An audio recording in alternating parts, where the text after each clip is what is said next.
Hello ಗೆಳೆಯರೇ, ನಮ್ಮ ಲಾಯಕ್ಸ್ ಪ್ರಸ್ತುತಪಡಿಸುತ್ತಿರುವ ಕನ್ನಡದಲ್ಲಿ ದ ಹಿಂದೂ ವಿಶ್ಲೇಷಣೆಗೆ ಸ್ವಾಗತ. ಇವತ್ತು ನಾವು ಡಿಸೆಂಬರ್ 22, 2022 ಹಿಂದೂ ವಿಶ್ಲೇಷಣೆಯನ್ನು ನೋಡಲಿದ್ದೇವೆ. ಇವತ್ತಿನ ಸುದ್ದಿ ವಿಶ್ಲೇಷಣೆಗೂ ಮುಂಚೆ ಇರುವಂತಹ ಸ್ಮಾಲ್ ಅನೌನ್ಸ್ಮೆಂಟ್ ಅಂದರೆ 2023 ಪ್ರಿಲಿಮಿನರಿ ಎಕ್ಸಾಮಿನೇಷನ್ಗೋಸ್ಕರ ಒಂದು ಟೆಸ್ಟ್ ಸೀರೀಸನ್ನು ಸ್ಟಾರ್ಟ್ ಮಾಡ್ತಾ ಇದ್ದಾರೆ. ಈ ಒಂದು ಟೆಸ್ಟ್ ಸೀರೀಸ್ ಜನವರಿ 1ನೇ ತಾರೀಕಿನಿಂದ ಸ್ಟಾರ್ಟ್ ಆಗಲಿದ್ದು, ಈ ಟೆಸ್ಟಲ್ಲಿ ಡೈಲಿ ಟೆಸ್ಟ್ಗಳಿರುತ್ತೆ, ಸೆಕ್ಷನ್ ವೈಸ್ ಟೆಸ್ಟ್ ಇರ್ಬೋದು, ಹಾಗೂ ಸಿಸಾಟ್ ಟೆಸ್ಟ್ಗಳನ್ನು ಸಹ ಇನ್ಕ್ಲೂಡ್ ಮಾಡಲಾಗಿದ್ದು, ಈ ಒಂದು ಟೆಸ್ಟ್ ಸೀರೀಸ್ಗೆ ಸಂಬಂಧಪಟ್ಟಂತೆ ಏನೇ ಇನ್ಫಾರ್ಮೇಷನ್ ಬೇಕಿದ್ರೂ ಸಹ ಕೊಟ್ಟಿರುವಂತಹ ನಂಬರ್ಗೆ ಕಾಲ್ ಮಾಡಬಹುದು ಅಥವಾ QR ಕೋಡನ್ನು ಸ್ಕ್ಯಾನ್ ಮಾಡೋದ್ರ ಮುಖಾಂತರ ರಿಜಿಸ್ಟ್ರೇಷನನ್ನು ಮಾಡ್ಕೋಬೋದಾಗಿದೆ. ಇವತ್ತಿನ ಸುದ್ದಿ ವಿಶ್ಲೇಷಣೆಯ ಮೊದಲನೇ article, the need to make cancer drugs affordable. ಈ ಆರ್ಟಿಕಲನ್ನು ಸಿಲೆಬಸ್ಸಲ್ಲಿ ನೋಡಿದಾಗ GS ಪೇಪರ್ 2 ನಡಿನಲ್ಲಿ ಹೆಲ್ತ್ ರಿಲೇಟೆಡ್ ಇರತಕ್ಕಂಥ ಇಶ್ಯೂಸಲ್ಲಿ ಕನೆಕ್ಟ್ ಮಾಡುವಂಥದ್ದು. ಸೊ ಕ್ಯಾನ್ಸರ್ ಅಂತ ಬಂದಾಗ ಕ್ಯಾನ್ಸರನ್ನು ಕ್ಯೂರ್ ಮಾಡಲಿಕ್ಕೆ ಸಾಕಷ್ಟು ಇನ್ವೆಸ್ಟ್ಮೆಂಟ್ಗಳನ್ನು ಮಾಡಬೇಕಾಗತ್ತೆ. ಯಾಕೆಂದರೆ ಇದನ್ನು ಟ್ರೀಟ್ಮೆಂಟ್ ಮಾಡಲಿಕ್ಕೇ ಸಾಕಷ್ಟು ಕಾಸ್ಟನ್ನು ನಾವು ನೋಡುವಂಥದ್ದು. ಅದರಲ್ಲೂ ಮೆಡಿಸಿನ್ಸ್ಗಳು ಹೆಚ್ಚು ಕಾಸ್ಟ್ ಇರೋದ್ರಿಂದ ಮ್ಯಾನುಫ್ಯಾಕ್ಚರರು ಇವತ್ತು ಕ್ಯಾನ್ಸರ್ ರಿಲೇಟೆಡ್ ಇರತಕ್ಕಂತಹ ಡ್ರಗ್ಸ್ಗಳನ್ನು ಹೆಚ್ಚಿನ ಪ್ರೈಸಲ್ಲಿ ಕೊಡೋದ್ರಿಂದ ಸರ್ಕಾರ ಹೇಗೆ ಈ ಒಂದು ಕ್ಯಾನ್ಸರನ್ನು ಕ್ಯೂರ್ ಮಾಡೋದರಲ್ಲಿ ಯಾವ ರೀತಿಯಾಗಿ ಕಂಟ್ರೋಲನ್ನು ಮಾಡಬೇಕು, ಪಾಲಿಸೀಸ್ನಲ್ಲಿ ಯಾವ ರೀತಿಯಾದಂಥ ಬದಲಾವಣೆಯನ್ನು ತರಬೇಕು ಅನ್ನೋಂಥದ್ದಾಗಿ ಆರ್ಟಿಕಲಲ್ಲಿ ಎಂಫಸೈಸ್ ಮಾಡಿದ್ದಾರೆ. ಸೊ ಕ್ಯಾನ್ಸರ್ ಅಂತಂದರೆ ಇವಾಗ ನೀವು ಸೆಲ್ ಡಿವಿಷನ್ ಅನ್ನುವಂಥ ಕಾನ್ಸೆಪ್ಟನ್ನು ನೋಡಿರ್ತೀರ. ಸೆಲ್ ಡಿವಿಷನ್ ಆಗೋದ್ರಿಂದ ಒಂದಿರ್ತಕ್ಕಂಥ ಸೆಲ್ಲು ಮತ್ತೆ ಡಬಲ್ ಆಗುತ್ತೆ. ಸೊ ಸಿಂಗಲ್ ಸೆಲ್ ಇರೋದು ಡಬಲ್ ಆಗುತ್ತೆ.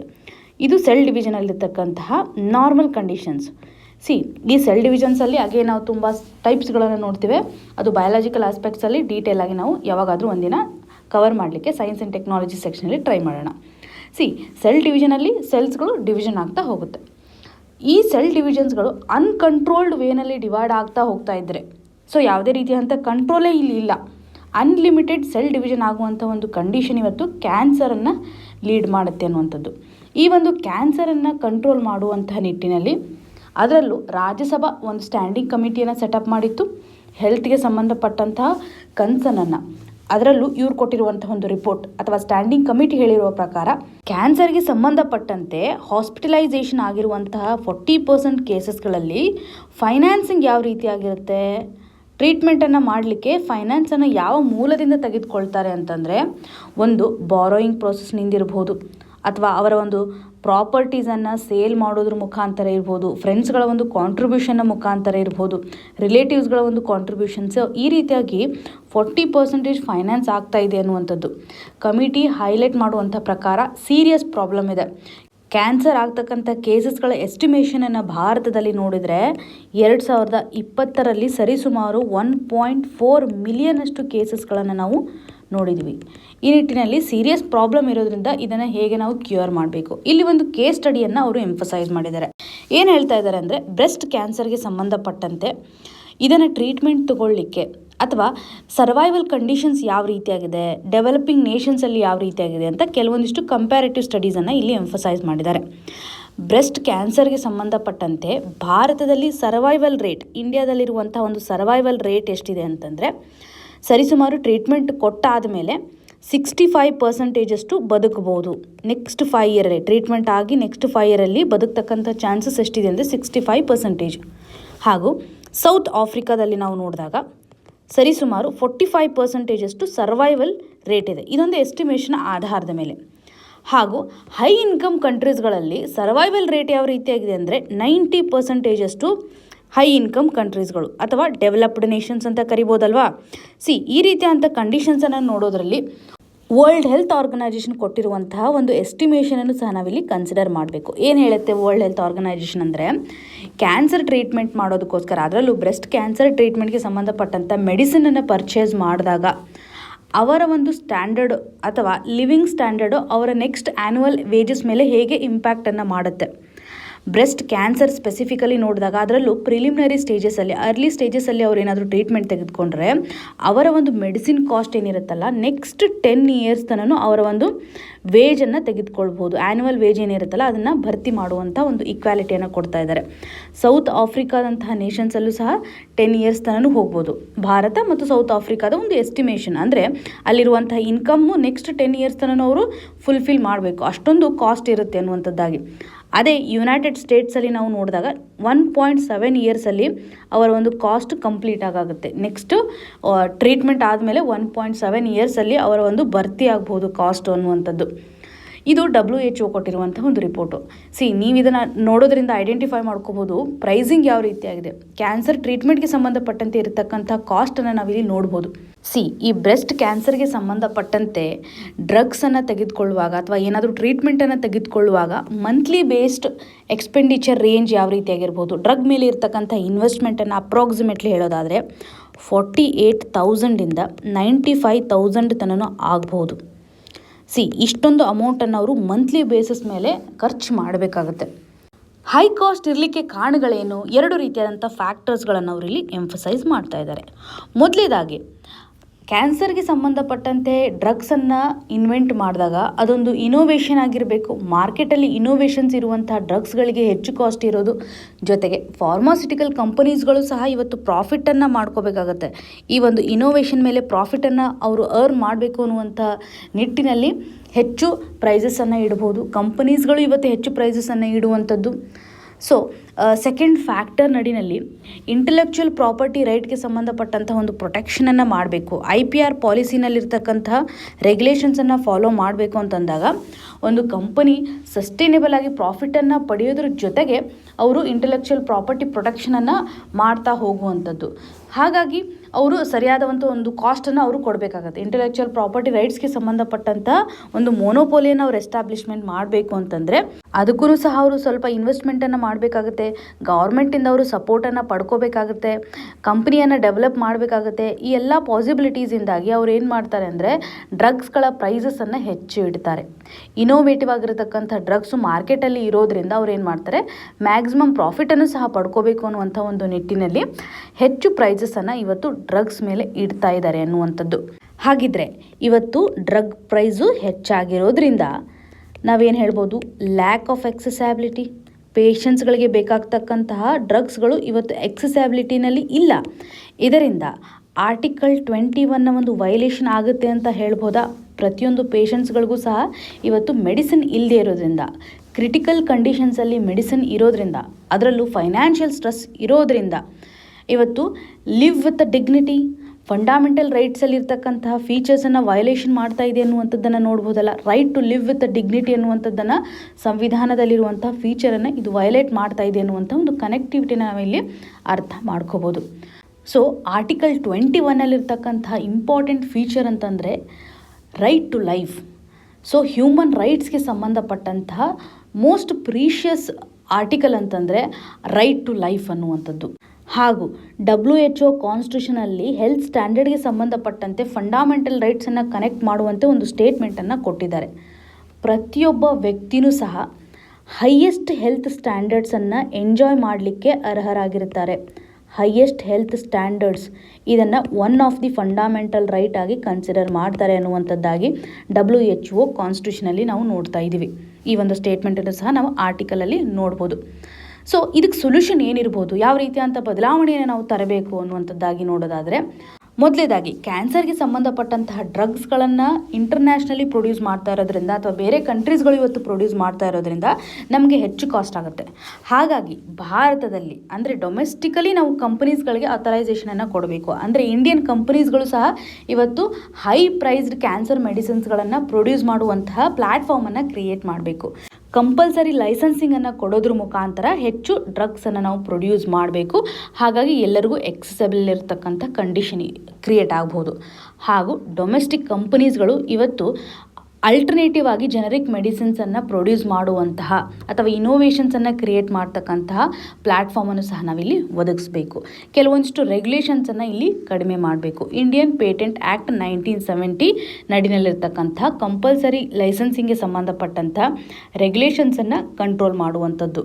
ಇದರಿಂದ ಥರ್ಡ್ ಪಾರ್ಟೀಸ್ಗಳು ಸಹ ಇವತ್ತು ಪೇಟೆಂಟ್ ಓನರ್ಸ್ಗಳ ಪರ್ಮಿಷನ್ ಇಲ್ಲದೆ ಅಥವಾ ಕನ್ಸೆಂಟ್ ಇಲ್ಲದೇ ಡ್ರಗ್ಸ್ಗಳನ್ನು ಪ್ರೊಡಕ್ಟ್ ಮಾಡಬಹುದು ಅನ್ನುವಂಥದ್ದು. ಈ ರೀತಿಯಂಥ ಅಲ್ಟರ್ನೇಟಿವ್ ಆಪ್ಷನ್ಸ್ಗಳನ್ನು ತರಬೇಕಾಗಿ ಇಲ್ಲಿ ಮೆನ್ಷನ್ ಮಾಡಿದ್ದಾರೆ. ಡೊಮೆಸ್ಟಿಕಲಿ ನಾವು ಹೆಚ್ಚು ಪ್ರೊಡಕ್ಷನನ್ನು ಮಾಡಬೇಕು. ಇದರಿಂದ ಎಕ್ಸೆಸಬಿಲಿಟಿ ಎನ್ಹ್ಯಾನ್ಸ್ ಮಾಡುವುದಾಗಿ ನಾವಿಲ್ಲಿ ನೋಡ್ಬೋದು. ಒಟ್ಟಾರೆಯಾಗಿ ಕ್ಯಾನ್ಸರ್ಗೆ ಸಂಬಂಧಪಟ್ಟಂತಹ ಡ್ರಗ್ಸ್ನ ಎಕ್ಸೆಸಬಿಲಿಟಿಯನ್ನು ಹೇಗೆ ಎನ್ಹ್ಯಾನ್ಸ್ ಮಾಡಬೇಕು ಹಾಗೂ ಆರ್ಟಿಕಲ್ 21 ರೈಟ್ಸನ್ನು ಇದು ವೈಲೇಷನ್ ಮಾಡ್ತಾ ಇದೆ ಅನ್ನುವಂಥ ಕನೆಕ್ಟಿವಿಟಿಯನ್ನು ಈ ಒಂದು ಆರ್ಟಿಕಲಿಂದ ನಾವು ಕನ್ಸಿಡರ್ ಮಾಡಬಹುದು. ಇನ್ನು ಮುಂದಿನ article the invincible originality of Srinivas Ramanujan. ಈ ಆರ್ಟಿಕಲನ್ನು ಸಿಲಾಬಸಲ್ಲಿ GS ಪೇಪರ್ 3 ನಡಿನಲ್ಲಿ ಸೈನ್ಸ್ ಆ್ಯಂಡ್ ಟೆಕ್ನಾಲಜಿಗೆ ಸಂಬಂಧಪಟ್ಟಂತೆ ಕನೆಕ್ಟ್ ಮಾಡುವಂಥದ್ದು. ಸೊ ಈ ಒಂದು ಆರ್ಟಿಕಲ್ನ ಕಂಟೆಕ್ಸ್ಟ್ ಯಾವ ರೀತಿಯಾಗಿದೆ ಅಂತಂದರೆ, ಡಿಸೆಂಬರ್ 2022 ನ್ಯಾಷನಲ್ ಮ್ಯಾಥಮೆಟಿಕ್ಸ್ ಡೇ ಆಗಿ ಸೆಲೆಬ್ರೇಟ್ ಮಾಡ್ತಾರೆ. ಈ ದಿನದಂದು ಮ್ಯಾಥಮೆಟಿಷಿಯನ್ ಆಗಿರುವಂತಹ ಶ್ರೀನಿವಾಸ್ ರಾಮಾನುಜನ್ ಅವರ ಬರ್ತ್ ಆ್ಯನಿವರ್ಸರಿ ಇರುವಂತಹ ನಿಟ್ಟಿನಲ್ಲಿ ನ್ಯಾಷನಲ್ ಮ್ಯಾಥಮೆಟಿಕ್ಸ್ ಡೇ ಆಗಿ ಸೆಲೆಬ್ರೇಟ್ ಮಾಡುವಂಥದ್ದು.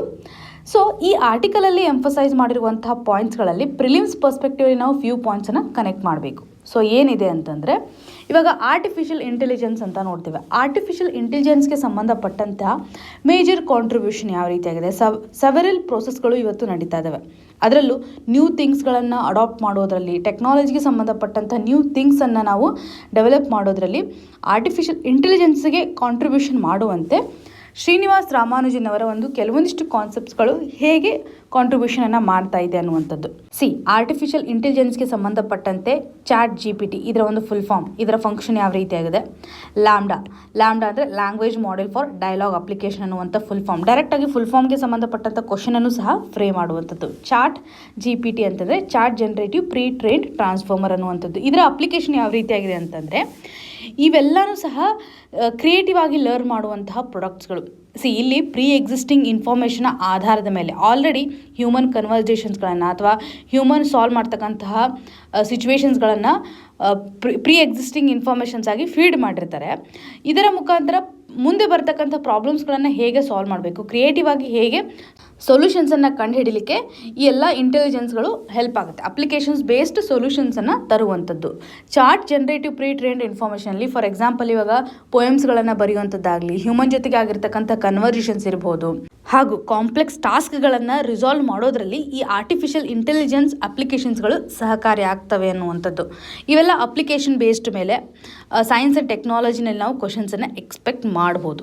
ಸೊ ಈ ಒಂದು ಆರ್ಟಿಫಿಷಿಯಲ್ ಇಂಟೆಲಿಜೆನ್ಸನ್ನು ನಾವು ಹೇಗೆ ರಾಮಾನುಜನ್ ಅವರ ಒಂದು ಮ್ಯಾಥಮೆಟಿಕಲ್ ಕಂಜಕ್ಚರ್ ನಡಿನಲ್ಲಿ ಯೂಸ್ ಮಾಡುವಂಥದ್ದು. ಕಂಜಕ್ಚರ್ಸ್ ಅನ್ನುವಂಥ ಒಂದು ವರ್ಡನ್ನು ಇಲ್ಲಿ ಯೂಸ್ ಮಾಡಿದ್ದಾರೆ.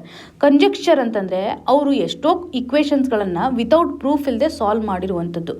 ಸೊ ಅವರು ಸೊಲ್ಯೂಷನ್ಸನ್ನು ವಿತೌಟ್ ಪ್ರೂಫಲ್ಲಿ ಕೊಟ್ಟಿದ್ದಾರೆ ಅನ್ನುವಂಥದ್ದು. ಇದನ್ನೆಲ್ಲ ಪ್ರೂವ್ ಮಾಡಲಿಕ್ಕೆ ಅಥವಾ ಡಿಸ್ಪ್ರೂವ್ ಮಾಡಲಿಕ್ಕೆ ನಮಗೆ ಬೇಕಾಗಿರುವಂಥ ಈ ಒಂದು ಆರ್ಟಿಫಿಷಿಯಲ್ ಇಂಟೆಲಿಜೆನ್ಸ್ ಟೂಲ್ಸ್ಗಳನ್ನು ನಾವು ಯೂಸ್ ಮಾಡುವಂಥದ್ದು. ರಿಸರ್ಚನ್ನು ಹೇಗೆ ನಾವು ಮಾಡಬೇಕು. ಅವರು ಮಾಡಿರುವಂತಹ ರೆಕಾರ್ಡ್ಸ್ಗಳು ಸರಿಸುಮಾರು 3000 ಇಕ್ವೇಷನ್ಸ್ಗಳಿದ್ದಾವೆ. ಯಾವುದೇ ರೀತಿಯಾದಂಥ ಪ್ರೂಫ್ ಇಲ್ಲದೆ ಅವರು ರಿಸಾಲ್ವ್ ಮಾಡಿದ್ದಾರೆ. ಇದನ್ನೆಲ್ಲ ರಿಸಾಲ್ವ್ ಮಾಡಬೇಕಂತಂದರೆ ಅವರ ಒಂದು ಎಬಿಲಿಟಿಗೆ ಸಂಬಂಧಪಟ್ಟಂತೆ ನಾವು ಹೇಗೆ ಕರ್ವ್ಸ್ಗಳನ್ನು ಚೇಂಜಸ್ ಮಾಡೋದಾಗಲಿ ಅಥವಾ ಥೆರಾಟಿಕಲ್ ಕಾನ್ಸೆಪ್ಟ್ಸನ್ನು ಹೇಗೆ ಡಿರೈವ್ ಮಾಡಬೇಕು ಅನ್ನುವಂಥದ್ದನ್ನು ಕಂಪ್ಯೂಟರ್ ನೆಟ್ವರ್ಕ್ ಕಮ್ಯುನಿಕೇಷನ್ಸ್ನ ಮುಖಾಂತರ ನಾವು ಯೂಸ್ ಮಾಡ್ಬೋದು ಅನ್ನುವಂಥ ಒಂದು ಡೈಮೆನ್ಷನನ್ನು ಇಲ್ಲಿ ಕೊಟ್ಟಿದ್ದಾರೆ. ಸೊ ಇನ್ ಜನರಲ್ ಆಗಿ ಆರ್ಟಿಫಿಷಿಯಲ್ ಇಂಟೆಲಿಜೆನ್ಸ್ ಟೂಲನ್ನು ನಾವು ಹೇಗೆ ಯೂಸ್ ಮಾಡ್ಕೋಬೇಕು, ಅದರಲ್ಲೂ ಇವಾಗ ಹ್ಯೂಮನ್ ಎಬಿಲಿಟಿಯನ್ನು ಕಾಗ್ನಿಷನ್ಸನ್ನು ಇಮಿಟೇಟ್ ಮಾಡ್ತಕ್ಕಂಥ ಈ ಒಂದು ಟೂಲ್ಸ್ನ ಅಪ್ಲಿಕೇಶನ್ಸನ್ನು ನಾವು ಹೇಗೆ ಯೂಸ್ ಮಾಡ್ಕೋಬೇಕು ಅನ್ನುವಂಥದ್ದನ್ನು ಈ ಒಂದು ಆರ್ಟಿಕಲಿಂದ ನೋಡ್ಬೋದು. ಎಕ್ಸಾಮಿನೇಷನ್ ಪರ್ಸ್ಪೆಕ್ಟಿವಲ್ಲಿ ChatGPT ಅನ್ನುವಂಥದ್ದನ್ನು ನೆನ್ಪಿಟ್ಕೊಳ್ಳಿ. ಲ್ಯಾಂಬ್ಡಾ ಅಂದರೆ ಏನು, ಇದರ ಒಂದು ಅಪ್ಲಿಕೇಶನ್ಸ್. ಈ ಎರಡು ಅಪ್ಲಿಕೇಶನ್ಸ್ಗಳ ಒಂದು ಇಂಪಾರ್ಟೆನ್ಸನ್ನು ನೀವು ಅರ್ಥ ಮಾಡ್ಕೊಳ್ಬೇಕಾಗತ್ತೆ. ಇಷ್ಟು ಪಾಯಿಂಟ್ಸನ್ನು ಈ ಒಂದು ಆರ್ಟಿಕಲಿಂದ ನಾವು ಕನೆಕ್ಟ್ ಮಾಡ್ಬೋದು. ಇನ್ನು ಮುಂದಿನ article, what is the latest clash between Aam Aadmi Party and the Delhi LG. ಈ ಆರ್ಟಿಕಲನ್ನು ಸಿಲಾಬಸಲ್ಲಿ GS ಪೇಪರ್ 2 ನಡಿನಲ್ಲಿ ಪಾಲಿಟಿ ಆ್ಯಂಡ್ ಗವರ್ನೆನ್ಸ್ ಸೆಕ್ಷನಲ್ಲಿ ಕನೆಕ್ಟ್ ಮಾಡುವಂಥದ್ದು. ಸೊ ಈ ಒಂದು ಆರ್ಟಿಕಲಲ್ಲಿರುವಂತಹ ಇಶ್ಯೂ ತುಂಬ ಇಂಪಾರ್ಟೆಂಟ್ ಎಕ್ಸಾಮಿನೇಷನ್ ಪರ್ಸ್ಪೆಕ್ಟಿವಲ್ಲಿ. ಸೊ ಏನಿದೆ ಇಶ್ಯೂ ಅನ್ನೋದ್ರ ಬಗ್ಗೆ ನೋಡಬೇಕು. ಕಂಟೆಕ್ಸ್ಟ್ ಯಾವ ರೀತಿಯಾಗಿದೆ. ಇವಾಗ ಡೆಲ್ಲಿಯಲ್ಲಿರುವಂತಹ ಆಮ್ ಆದ್ಮಿ ಪಾರ್ಟಿ ಮೇಲೆ ಒಂದು ಅಲಿಗೇಷನ್ ಇದೆ. ಪೊಲಿಟಿಕಲ್ ಅಡ್ವರ್ಟೈಸ್ಮೆಂಟ್ ಇರುವಂತಹ ಒಂದು ಕಾಸ್ಟನ್ನು ರಿಕವರಿ ಮಾಡಬೇಕು ಅನ್ನುವಂತಹ ಆರ್ಡರನ್ನು ಡೆಲ್ಲಿ LG ಅವರು ಇಶ್ಯೂ ಮಾಡಿದ್ದಾರೆ. ವಿನಯ್ ಕುಮಾರ್ ಸಕ್ಸೇನಾ ಅವರು ಮಾಡಿರುವಂಥ ಒಂದು ಡೈರೆಕ್ಷನ್ನ ಪ್ರಕಾರ 2016ರಲ್ಲಿ ಇಶ್ಯೂ ಮಾಡಿರುವಂಥ ಒಂದು ಆರ್ಡರ್. ಆ್ಯಕ್ಚುಲಿ ಈ ಒಂದು ಆರ್ಡರ್ ನಡಿನಲ್ಲಿ ಸರ್ಕಾರ ಮಾಡ್ತಕ್ಕಂತಹ ಅಡ್ವರ್ಟೈಸ್ಮೆಂಟ್ ಕಂಟೆಂಟ್ ಏನಿರುತ್ತಲ್ಲ ಅದನ್ನು ರೆಗ್ಯುಲೇಷನ್ ಮಾಡಲಿಕ್ಕೆ ಒಂದು ಕಮಿಟಿಯನ್ನು ಸೆಟಪ್ ಮಾಡಲಾಗಿತ್ತು 2016ರಲ್ಲಿ.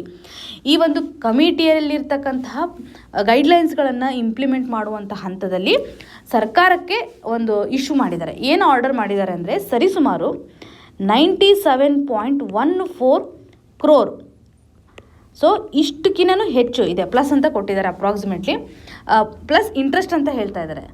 ಸೊ ಈ ಹೋಲ್ ಅಮೌಂಟನ್ನು ಆಮ್ ಆದ್ಮಿ ಪಾರ್ಟಿಯಿಂದ ರಿಕವರ್ ಮಾಡಬೇಕು ಅನ್ನುವಂಥದ್ದನ್ನು LG ಅವರು ಡೈರೆಕ್ಟ್ ಮಾಡ್ತಾ ಇದ್ದಾರೆ.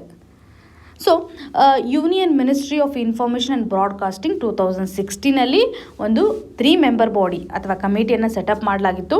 ಸುಪ್ರೀಂ ಕೋರ್ಟ್ನ ಒಂದು ಡೈರೆಕ್ಷನ್ ಆಧಾರದ ಮೇಲೆ ಕೊಟ್ಟಿರುವಂತಹ ಒಂದು judgement, Common Cause versus Union of India, ಇದರ ಅಂಡಿನಲ್ಲಿ ಮಾಡಿರುವಂತಹ ಒಂದು ಬಾಡಿ ಹೇಳೋ ಪ್ರಕಾರ ಸೆಂಟ್ರಲ್ ಗೌರ್ಮೆಂಟ್ ಹಾಗೂ ಸ್ಟೇಟ್ ಗೌರ್ಮೆಂಟ್ನ ಒಂದು ಅಡ್ವರ್ಟೈಸ್ಮೆಂಟ್ ಏನಿರುತ್ತಲ್ಲ, ಅದರಲ್ಲೂ ಮೀಡಿಯಾ ಪ್ಲ್ಯಾಟ್ಫಾರ್ಮಲ್ಲಿ ಇರ್ತಕ್ಕಂತಹ ಅಡ್ವರ್ಟೈಸ್ಮೆಂಟ್ಗಳನ್ನು ರೆಗ್ಯುಲೇಷನ್ ಮಾಡಬೇಕು ಅಂತ 2016 ಮಾಡಲಾಗಿತ್ತು. So 3 member body 2016 union ministry of information and broadcasting, so supreme ಕೋರ್ಟ್ನ ಒಂದು ಡೈರೆಕ್ಷನ್ ಆಧಾರದ ಮೇಲೆ 3 ಮೆಂಬರ್ ಬಾಡಿ ಸೆಟಪ್ ಮಾಡಲಾಗಿತ್ತು. ಇವ್ರು ಏನು ರೆಗ್ಯುಲೇಷನನ್ನು ಮಾಡ್ತಾ ಇದ್ದಾರೆ ಅಂದರೆ, ಅಥವಾ ಈ ಒಂದು ಬಾಡಿಯ ರೆಕಮೆಂಡೇಷನ್ಸ್ ಅಂತಂದರೆ ಸೆಂಟ್ರಲ್ ಗೌರ್ಮೆಂಟ್ ಸ್ಟೇಟ್ ಗೌರ್ಮೆಂಟ್ನ ಅಡ್ವರ್ಟೈಸ್ಮೆಂಟನ್ನು ಕಂಟ್ರೋಲ್ ಮಾಡುವಂಥದ್ದು. ಸುಪ್ರೀಂ ಕೋರ್ಟು ಮ್ಯಾಂಡೇಟರಿಲಿ ಹೇಳುವಂಥದ್ದು ಏನಂತಂದರೆ, ಸ್ಟೇಟ್ ಗೌರ್ಮೆಂಟಲ್ಲಿ ಒಂದು ಕಮಿಟಿಯನ್ನು ಸೆಟಪ್ ಮಾಡಬೇಕು. ಈ ಕಮಿಟಿ ಏನಿದೆಯಲ್ಲ, ಪಬ್ಲಿಕ್ ಅಡ್ವರ್ಟೈಸಿಂಗ್ ಕಂಟೆಂಟನ್ನು ರೆಗ್ಯುಲೇಷನ್ ಮಾಡುತ್ತೆ ಅನ್ನುವಂಥದ್ದು. ಅಥವಾ ಸ್ಟೇಟ್ ಗೌರ್ಮೆಂಟ್ ಏನು ಮಾಡಬೇಕು, ಕನ್ಸೆಂಟನ್ನು ಕೊಡಬೇಕು. ಸೆಂಟ್ರಲ್ ಗೌರ್ಮೆಂಟ್ ಲೆವೆಲಲ್ಲಿ ಮಾಡಿರುವಂತಹ ಕಮಿಟಿಗೆ ಒಂದು ಕನ್ಸೆಂಟನ್ನು ಕೊಡಬೇಕು. ಅವರು ಅಡ್ವರ್ಟೈಸ್ಗಳನ್ನು ಮಾನಿಟರ್ ಮಾಡ್ಬೋದು. ಒಂದು ವೇಳೆ ಸ್ಟೇಟ್ ಗೌರ್ಮೆಂಟ್ಗೆ ರೆಸ್ಪೆಕ್ಟಿವ್ ಬಾಡಿಯನ್ನು ಸೆಟಪ್ ಮಾಡಿಕ್ಕೆ ಆಗಲಿಲ್ಲ ಅಂತಂದರೆ ಸೆಂಟ್ರಲ್ ಗೌರ್ಮೆಂಟ್ಗೆ ಮಾಡಲಿಕ್ಕೆ ಅಲೋ ಮಾಡಬೇಕು ಅನ್ನುವಂಥದ್ದನ್ನು ಈ ಒಂದು ಗೈಡ್ಲೈನ್ಸ್ ನಡಿನಲ್ಲಿ ಸುಪ್ರೀಂ ಕೋರ್ಟು ಗೈಡ್ಲೈನ್ಸನ್ನು ಇಶ್ಯೂ ಮಾಡಿರೋದ್ರಲ್ಲಿ ನೋಡ್ಬೋದು. ಪಬ್ಲಿಕ್ ಫಂಡೆಡ್ ಅಡ್ವರ್ಟೈಸಿಂಗ್, ಅದರಲ್ಲೂ ಸರ್ಕಾರ ಇವತ್ತು ಅಡ್ವರ್ಟೈಸಿಂಗ್ ಮಾಡ್ತಿರುತ್ತಲ್ಲ, ತಮ್ಮ ಪೊಲಿಟಿಕಲ್ ಪಾರ್ಟೀಸ್ಗಳನ್ನು ಅವರು ಪ್ರಮೋಟ್ ಮಾಡ್ಬೋದು. ಇದರಿಂದ ನೆಕ್ಸ್ಟ್ ಎಲೆಕ್ಷನಲ್ಲಿ ಅವ್ರಿಗೆ ವೋಟ್ ಬೇಸ್ ಸಿಗುತ್ತೆ ಅನ್ನುವಂಥದ್ದಾಗಿ. ಇಲ್ಲಿರುವಂತಹ ಕಮಿಟಿಯ ಇಂಟೆನ್ಷನ್ ಏನಿದೆ, ಗೈಡ್ಲೈನ್ಸ್ಗಳನ್ನು ಸುಪ್ರೀಂ ಕೋರ್ಟ್ ಯಾಕೆ ಕೊಟ್ಟಿದ್ದಾರೆ ಅಂತಂದರೆ, ಇವತ್ತು ಗೌರ್ಮೆಂಟ್ ಅಡ್ವರ್ಟೈಸ್ ಮಾಡುವಂತಹ ಸಂದರ್ಭದಲ್ಲಿ ಪೊಲಿಟಿಕಲ್ ನ್ಯೂಟ್ರಾಲಿಟಿಯನ್ನು ಮೇಂಟೈನ್ ಮಾಡಬೇಕು. ಪೊಲಿಟಿಕಲ್ ಪರ್ಸ್ನಾಲಿಟೀಸ್ಗಳನ್ನು ಗ್ಲೋರಿಫೈ ಮಾಡೋದನ್ನು ಕಡಿಮೆ ಮಾಡಬೇಕು. ಇವತ್ತು ಪಾಸಿಟಿವ್ ಇಂಪ್ರೆಷನನ್ನು ಮಾಡ್ತಿದ್ದಾರಲ್ಲ ಪಾರ್ಟಿಗೆ ಸಂಬಂಧಪಟ್ಟಂತೆ, ನೆಕ್ಸ್ಟ್ ಪವರ್ ಬರಲಿಕ್ಕೆ ಮಾಡುವಂಥ ಒಂದು ಪ್ರೊಜೆಕ್ಷನ್ಸನ್ನು ಕಡಿಮೆ ಮಾಡಬೇಕು.